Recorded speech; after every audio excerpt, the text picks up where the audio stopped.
Home app so that people could actually self-deport. They could deport on their time. It's much more coordinated, it's easier. But from a taxpayer's perspective, even one person self-deporting through the CBP Home app saves countless man hours, depending on what the background was, of trying to track that individual down. It saves a ton of money from the actual deportation detention process. It's well over $10,000 savings for every taxpayer, depending on the illegal alien in the process.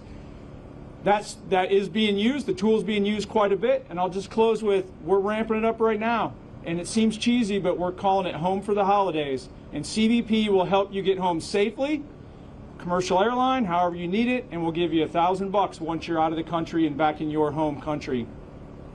That is the easiest, best, safest way to deport, and it's almost like the jail aspect that Tom talked about. People want it. This is what I told my guys. We're going to go out, we target. When we go out, we know who we're going to arrest, we're going to try. But I refuse to tell federal agents to ever ignore other illegal activity going on in front of them, and being in the country illegally is a crime. The best way you can save us from having that negative interaction is use the CBP Home app. Self-deport saves us all a lot of time and a lot of money. It's a very useful tool.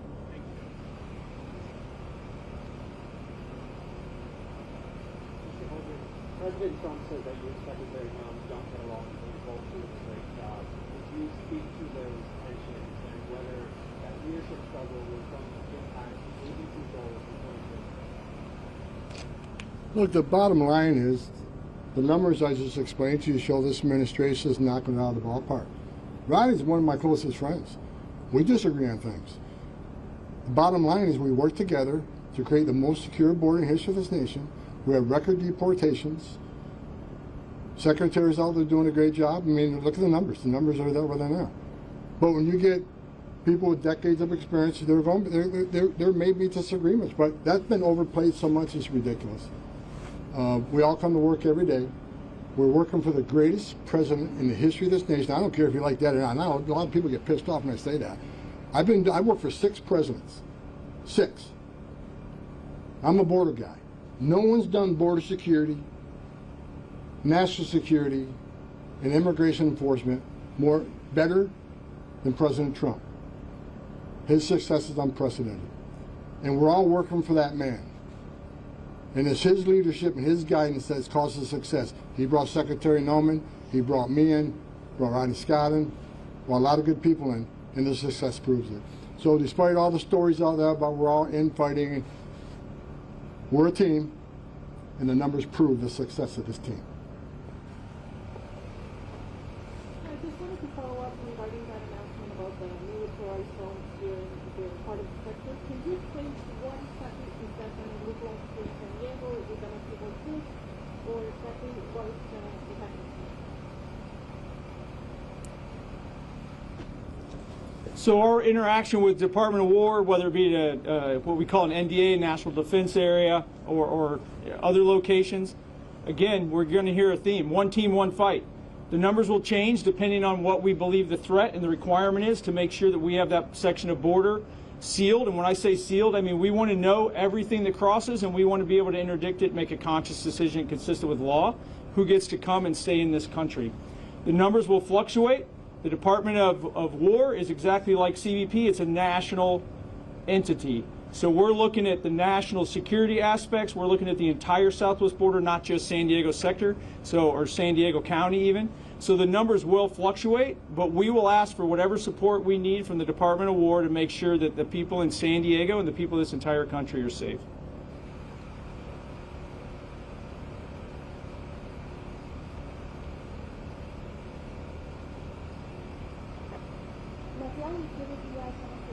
I would like to ask about auditions, like what is the future of CBP's program borstar, which saves lives of migrants in major situations, and what the CBP immigrant guidelines are now when lives are at risk near the border. So CBP is still saving lives of migrants. 100%. So I'll get into the weeds a little bit on your question. But the number one way that CBP right now today, as we speak, is saving countless lives is we've changed the decision matrix for the potential illegal alien. They're not paying the cartels.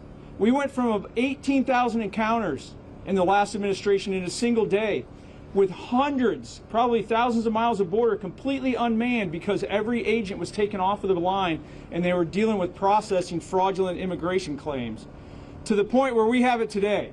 Less than, on average right now, last 21 days is below 200 illegal entries a day on the entire southwest border. How many people are not going to subject themselves to the cartels? How many people are not going to fall for the cartel's lies that they can cross through the desert west of here without water? How many people are going to not fall for the cartel's lies that Otay Mountain doesn't freeze? I don't know how to put a number on that, but we're saving countless lives. But our investment to making sure we're out there is even more than ever before. Our borstar teams, our search and rescue teams, they're still active. Our beacons are still active. But here's the biggest difference. They're active in the field. They're patrolling in between the ports of entry. They're patrolling up the coast. They're patrolling out in the desert. In the last administration, they were locked in a building, literally processing fraudulent claims. There's probably no way we're ever going to be able to put an actual number on how many lives are being saved by this improved border security. But those of you here in San Diego, I encourage you to think about it for a minute. You have a front row seat and you've seen it. What we're doing today, we did in short spurts in the past. Where you're standing today, there were thousands of illegal aliens pouring here. There's a campground just over this hill that was considered forbidden land back in the 90s and early 2000s because we had given up this territory to the cartels. We proved here in San Diego that when we secure the border, we actually make people a lot safer. We empower the economy, which is why there's housing developments less than a quarter of a mile on both sides of the border now from here, a shopping outlet center that would have never existed, schools that would have never existed, because the men and women of CBP secured this section of border. I also want to remind you, President Trump came here in 2017, talked to the Border Patrol agents, talked to CBP officers, asked what worked and what didn't work. And then he said, I've got your back. I'm going to have policies to make what you did in this microcosm a national issue. We're doing this not just in San Diego. We're doing this across the entire southwest border, expanding up the coast, and we're improving our footprint on the northern border. How do you ever count how many lives you saved? I don't know, but I guarantee it's tens of thousands. We have one last question.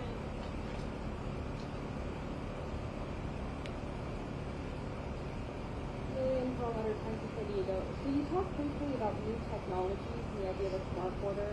Can you say how American citizens are being surveilled by these new technologies and how they will be surveilled going forward? United States Customs and Border Protection is focused on knowing and controlling who and what enters this United States. We're not in the business of surveilling U.S. citizens. That's it.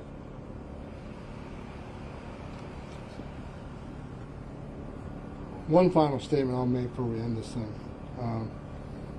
I started in Border Patrol in 1984, and I became an ICE agent. I'm the first ICE director who actually came up through the ranks. I've been doing this a long time. I want you all to remember the men and women around us in uniform, they're patriots.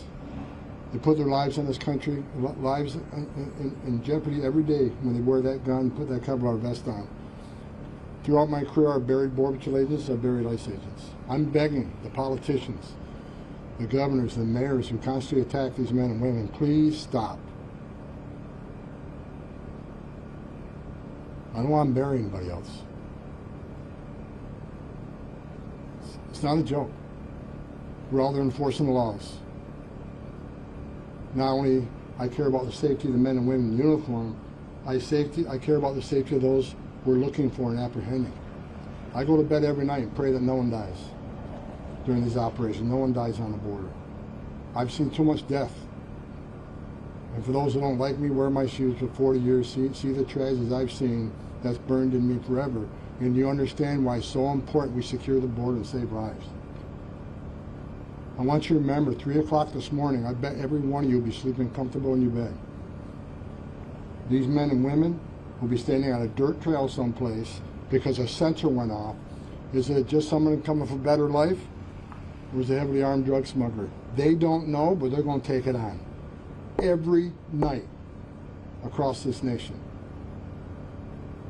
God bless the men and women of ICE, CBP, and all federal law enforcement that's involved in creating the most secure border and historic deportation operation. God bless all of them. God bless this country. We're doing the right thing. There's a reason me and Rodney came out of retirement to do this. Because we believe we're saving lives every day. The men and women of ICE and Border Patrol are patriots. Hard stop. Love each and every one of them. Thank you for coming today. I appreciate you. Thank you, everybody. If you have follow-up questions, please send them to the CBP press office, and we will try to address those. That concludes the press conference. Thank you.